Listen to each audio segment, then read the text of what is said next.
Hello friends, ഇന്ന് ഞാൻ നിങ്ങളെ കാണിക്കുന്നത് തക്കാളി കൃഷിനെ. ഈ തക്കാളി തൈ എനിക്ക് കിട്ടിയത് കൃഷിഭവനിൽ നിന്നാണ്. ഇത് കൃഷിഭവനിൽ നിന്ന് കിട്ടുമ്പോൾ സീഡ് ട്രയൽ ചെറിയ തൈകളായിട്ടാണ് എനിക്ക് കിട്ടിയിരുന്നത്.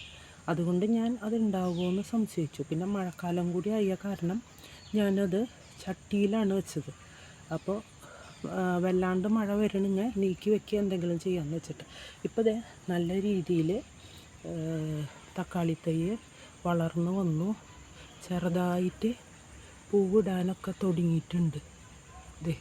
മുട്ടിട്ട് തുടങ്ങിയിട്ടുണ്ട്. കാണുന്നില്ല, ഒരു ചെറിയ മുട്ടിട്ട് തുടങ്ങിയിട്ടുണ്ട്. അപ്പോൾ അതിന് നല്ല രീതിയിൽ വടിയൊക്കെ വെച്ച് കെട്ടി തക്കാളി തൈയിനെ നിവർത്തി വെച്ചിട്ടുണ്ട്. അങ്ങനെ നിവർത്തി വെക്കുന്നതിൻ്റെ ഇടയിലാണ് സ്പീഡ് കൂടിയിട്ട് ഒരു തക്കാളി തൈ ഒടിഞ്ഞത് ഒരു 4 ദിവസമായി. പക്ഷെ കിളിർപ്പ് ഇതിൻ്റെ ഇടയിൽ നിന്ന് വരുന്നുണ്ട്. ആ ഒടിഞ്ഞ തക്കാളി തൈ തക്കാളിയുടെ കമ്പ് ഞാൻ വേറൊരു ചട്ടിയിലേക്ക് വെച്ചു.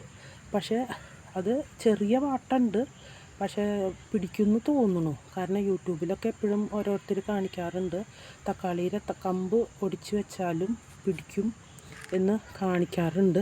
അങ്ങനെ ഞാൻ ആ ഒടിഞ്ഞ കമ്പ് അങ്ങനെ തന്നെ ഞാൻ വെച്ചതാണ്. പക്ഷേ ചില നേരത്ത് വാട്ടത്തിന് കുറവുണ്ട്, ചില നേരത്ത് വാടിയോണം നിൽക്കുന്നുണ്ട്. പക്ഷേ ഒടിഞ്ഞതാണെങ്കിലും ഈ ചെടി കണ്ട, ഈ ചെടി കിളിർത്ത് വരുന്നുണ്ട്. അങ്ങനെ ഈ തക്കാളി തൈ ഒക്കെ ഒരുവിധം ഭേദപ്പെട്ട് വന്നിട്ടുണ്ട് തക്കാളി കൃഷി. പിന്നെ അവിടെയും തക്കാളി ചട്ടിയിൽ 3-4 എണ്ണം ഉണ്ട്. അങ്ങനെ 6-7 ചെടി തക്കാളി തൈ ഉണ്ട്. പിന്നെ ഈ 2 തക്കാളി കൂടിയിട്ട് ഒരെണ്ണത്തിൽ നിൽക്കുന്നുണ്ട് ഒരു ചട്ടിയിൽ.